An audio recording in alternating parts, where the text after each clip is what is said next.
So guys আজকে 3টে episode আসবে আর অলরেডি আমরা আগের এপিসোডে ডিসকাশন করেছি এই যে বড় ম্যাচ কার্ডটা সেট হলো গুন্থার আর রেন্ডি অর্টনের। অনেকের মনে হচ্ছে ভাই সব থেকে বড় আপসেট, সব থেকে বড় মানে মানে ম্যাচ কার্ড হিসাবে বড়, ঠিক আছে চলো অলরেডি ড্যাশ ইন বার্লিনের মেইন ইভেন্ট অলরেডি এইভাবে প্রিপেয়ার করে দিয়েছি, কিন্তু এটা কি এনাফ যে ভাই জাস্ট মনে হচ্ছে হ্যাঁ গুন্থার টাইটেল ডিপেন্ড করছে তো ওদিকে একটা বড় অপোনেন্ট দরকার, রেইনিয়ারকে দাঁড় করিয়ে দিয়েছে, কিন্তু আমরা সেই রেইনিয়ারকে পাচ্ছি না যে রেইনিয়ারকে আমরা ছোটবেলা থেকে দেখে বড় হয়েছি ভাই, ওই মারাত্মক ভিলেন। আর অবভিয়াসলি এটা খুব সমস্যা, কারণ গুন্থারকে এই মুহূর্তে একজন প্রপার ভিলেন দেখাবে যে হ্যাঁ তিনি যে রিং জেনারেল, তার যে ডমিনেশনটা, তো তার সামনে কোনো ভিলেনকে তো ওইভাবে প্রিপেয়ার করতে পারবে না। কিন্তু এটা কি হতে পারে যে ডব্লিউডাব্লিউ সত্যি গুন্থারকে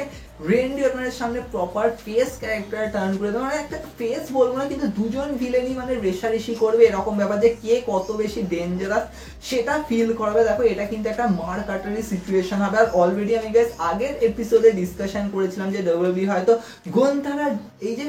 রেন্ডি অর্টনের ম্যাচটা যে করাবে এটা অনেকটা ঠিক এরকম ফিল দেবে যে হ্যাঁ ভাই গুন্থার যেরকম ভাবে পিন করেছিল রেইনিয়ারকে কিং অফ দ্য রিং এর ফাইনালে, হ্যাঁ ওখানে কন্ট্রোভার্সি হয়েছে রেফারির দ্বারা, কিন্তু এবারও সেম টু সেম ভাবে পিন হবে আর গুন্থার কিছুভাবে রোল আপ করে পিন করে দিয়ে বেরিয়ে যাবে আর রেন্ডি অর্টন ফিউরিয়াস হয়ে যাবে। আর তারপরে আইদার তো দেখবো যে হয়তো রেন্ডি অর্টন ওই রাতেই হয়তো গুন্থারের উপর অ্যাটাক করলো, বা হয়তো আমরা দেখবো গাইস রয়ের মধ্যে রেন্ডি অর্টন গুন্থারের উপর অ্যাটাক করলো, আর গুন্থারের উপরে শুধু নয় গুন্থার আর কেজার দুজনের উপরই অ্যাটাক করলো, আর এটা একটা পুরো হিউজ বিট ডাউন আসলো। আর ডেফিনেটলি রেন্ডি অর্টনের যে আমরা যে রূপটা দেখার অপেক্ষায় আছি তো সেটা আমরা দেখতে পাবো। দেখো এটা যদি হয় এটা কিন্তু একটা নেক্সট লেভেল স্টোরি লাইন দেবে, কিন্তু এটাও ঠিক যে তোমরা অনেকে বলবে যে এমন কি হতে পারে, দেখো যেমন আমরা ড্রিউ ম্যাকিন্টারের ক্ষেত্রে দেখেছি যে হ্যাঁ ক্ল্যাশের দিকে আসলে সেই সময় রোমান রেন্সের কাছে হারলো, এইবারে ডেমিয়ান প্রিস্টের কাছে হারলো, ভাই এইবারে স্কটল্যান্ডে ছিল আর ড্রিউ ম্যাকিন্টার নিজের জায়গায় হেরেছে, মানে এটা কিন্তু প্রচুর বড় ব্যাপার। তাহলে কি গুন্থারকেও এটা করতে পারে যে তার ফার্স্ট টাইটেল ডিফেন্ডে গুন্থার মানে ভাবো রেন্ডি অর্টনের কাছে হেরে গেল, তো আবার জার্মানি বার্লিনে, তো এটা কিন্তু বড় সড়ো গুন্থারকে একটা ফিউরিয়াস করার মতো ব্যাপার আসবে। ডব্লিউডাব্লিউ কি এটা করতে পারে? দেখো আমি বলবো না, এটা কখনোই করবে না, কারণ আমার মনে হচ্ছে এর থেকে স্টুপিড থিং আর কিছু হবে না। কিন্তু যদি এটা হয়ে যায় তো এটাকে অ্যাকসেপ্ট করা কিন্তু প্রচুর ফ্যান্সদের ক্ষেত্রে চাপ যে হ্যাঁ ভাই গুন্থার মানে দেখো ড্রিউ ম্যাকিন্টারের প্রত্যেকবার স্টোরি লাইন কিন্তু একটুখানি অন্যরকম ভাবে ছিল, কিন্তু এখানে কিন্তু ওই রকম কোনো স্টোরি লাইন নেই যে ভাই রেন্ডি অর্টন হারিয়ে দিয়ে বেরিয়ে গেল। তাহলে কিন্তু এখানে কিন্তু এমন কিছু অ্যাঙ্গেল থাকতে হবে যেটাকে একটা ডব্লিউডাব্লিউ সুইচ মানে এমন কিছু করবে যেটা কিন্তু প্রচুর বেশি শকিং হবে। দেখো আমার যেন মনে হচ্ছে ডব্লিউডাব্লিউ এই যে গুন্থার ভার্সেস রেন্ডি অর্টন যে ম্যাচটা করবে না এর মাঝখানে কিছু ইন্টারফিয়ারেন্স রাখবে, কারণ ডব্লিউডাব্লিউ দেখাবে যে ভাই রেন্ডি অর্টন হেরেছে তো হেরেছে কিন্তু উনি উইক ভাবে হারেনি, এমন কিছু একটা অ্যাঙ্গেল হবে যেটা গুন্থারের ফেভারে তো অবভিয়াসলি থাকবে কিন্তু রেন্ডি অর্টনকে আরো বেশি ফিউরিয়াস করবে। আমার যেন মনে হচ্ছে এই অ্যাঙ্গেলটা করবে হচ্ছে আমাদের লুডুইক কাইজার। আর ডেফিনেটলি যেরকম ভাবে কাইজারকে দেখাচ্ছে, দেখো কাইজারের যদি আমরা বুকিং দেখি তো হ্যাঁ কাইজারকে ডব্লিউডাব্লিউ কিছু সপ্তাহ আগে এরকম দেখিয়েছিল যে হ্যাঁ উনি কিছু মানে মার কাঠারি করে দেবে আর ড্যাশ ইন বার্লিনের জন্য তাকে প্রিপেয়ার করা হচ্ছে, কিন্তু আমরা সেমাসের এগেনস্টে তার ম্যাচ দেখলাম, তিনি ওই ম্যাচটা হেরে গেলেন। তো এরপরে কাইজারকে কিভাবে বুক করবে? জাস্ট কাইজারকে যেন এরকম দেখাচ্ছে যে হ্যাঁ ভাই উনি গুন্থারের পেছনে পেছনে রয়েছে, আর অপরদিকে ভাই গিভানি ভিঞ্চি, ভাই গিভানি ভিঞ্চিকে তো ভাই ওকে তো মানে উল্টেই দিয়ে দিল, ও ভাই স্ম্যাকডাউনে ড্রাফট হয়ে গেল, স্ম্যাকডাউনে আমরা তাকে দেখতেই পাচ্ছি না, এরকম ব্যাপার। এবার গিভানি ভিঞ্চিকে নিয়ে আমি একটুখানি বাদে আসছি, কিন্তু যদি তার আগে আমরা আসি যে ভাই কাইজারের এখানে মেন রোলটা কি থাকবে, যে হ্যাঁ কাইজার গুন্থারের সাইডে সাইডে রয়েছে আর কাইজার হয়তো সামহাও এমন কিছু করলো যে হ্যাঁ ধর রেন্ডি অর্টন যখন গুন্থারকে আর কেউ মারলো তো কাইজার জাস্ট গুন্থারের পাটা রোপে টাচ করে দিল, তো ওখান দিয়ে রেন্ডি অর্টন ফিউরিয়াস হয়। মানে ভাবো রোমান রেন্সের সাথে ফিউর দিতে গিয়ে ওখানে সোলো শিখো, এখানে গুন্থারের সাথে দিতে গিয়ে এখানে কাইজার, মানে কিছু বলার নেই ভাই, রেন্ডি অর্টন আরো বেশি ফিউরিয়াস হবে। মানে এটা অনেকটা ঠিক ওই জিন্দার মাহাল অ্যান্ড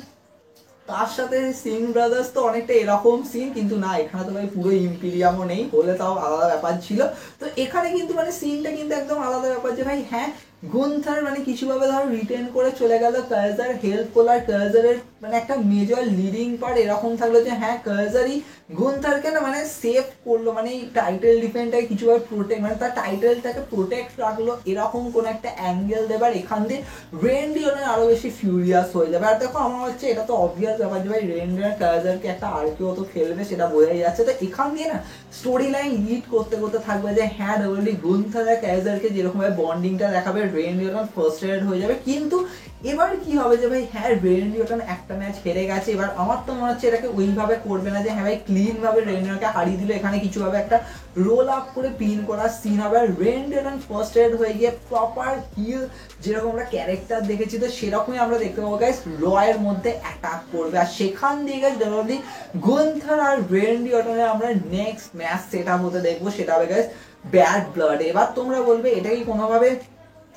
হেলিনা সেল স্ট্রাকচারে হতে পারে? দেখো আমার মনে হচ্ছে এটা হবে না, কারণ আমি অলরেডি ডিসকাশন করেছি ডব্লিউডব্লিউই ব্যাড ব্লাডের মেইন ইভেন্ট কিন্তু ডব্লিউডব্লিউই প্রিপেয়ার করছে ড্রু ম্যাকিন্টায়ার আর সিএম পাঙ্কের স্টোরি লাইন, যেটা আমি কালকে ডিসকাশন করছিলাম। তাই জন্য আমার যেন মনে হচ্ছে ডব্লিউডব্লিউই এই মুহূর্তে না গুন্থার আর Randy Orton match as a ওই স্ট্রাকচারের মধ্যে করবে না, কিন্তু এটা ঠিক যে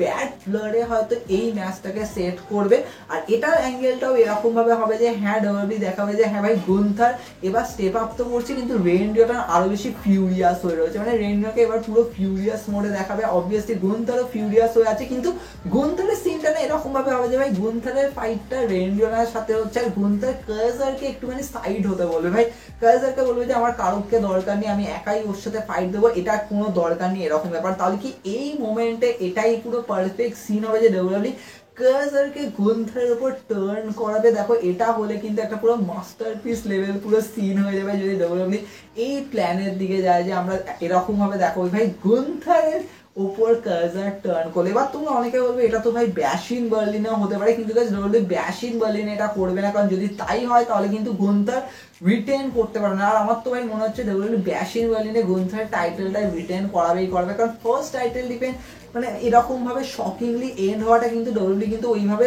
ওইভাবে গুন্থারকে কিন্তু অ্যাফোর্ড করাবে না, কারণ গুন্থারের ক্যারেক্টারের উপর কিন্তু এটা প্রচুর ব্যাড ইমপ্রেশন করবে। তাই জন্য আমার হচ্ছে এটা পারফেক্ট হবে যে ডব্লিউডব্লিউই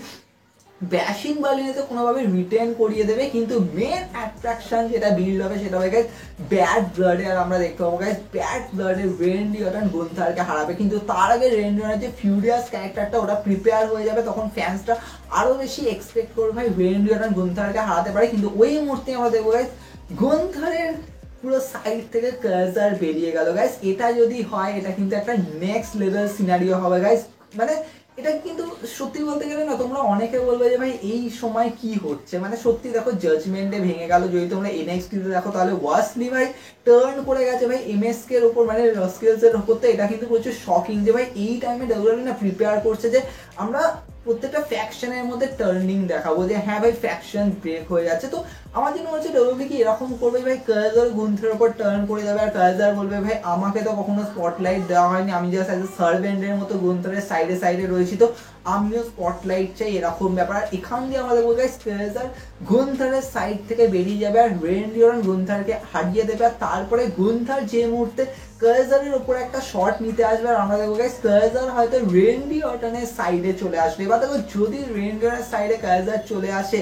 মানে ভাবতে পারছো ভাই রেন্ডি অর্টন কার্জারকে কিছুভাবে সেভ তো করে দিল, কিন্তু ওখান দিয়ে টুইস্ট এটা আসলো গাইস রেন্ডি অর্টনের যে টাইটেল রেইনটা চলবে এটা কিন্তু প্রচুর বেশি ফ্যাক্টর করবে, যে গুন্থার চেস করতে চাইবে কিন্তু রেন্ডি অর্টনের সাইডে কার্জার আছে, তো কার্জার কিছুভাবে আটকে দেবে। আর কার্জারকে পুরো সেন্টার রাখা হবে, মানে গুন্থারের সাথে ফিউড দেওয়ার রেন্ডি অর্টনের সাইডে টাইটেল নিয়ে থাকবে, কারণ Randy Orton as a heel character, তো তার তো মানে ওরকম ক্যারেক্টার দেখাবে যে তিনি যে কোনো জায়গায় টাইটেল ডিপেন্ড করবে না। তো এইরকম সিনটা কিন্তু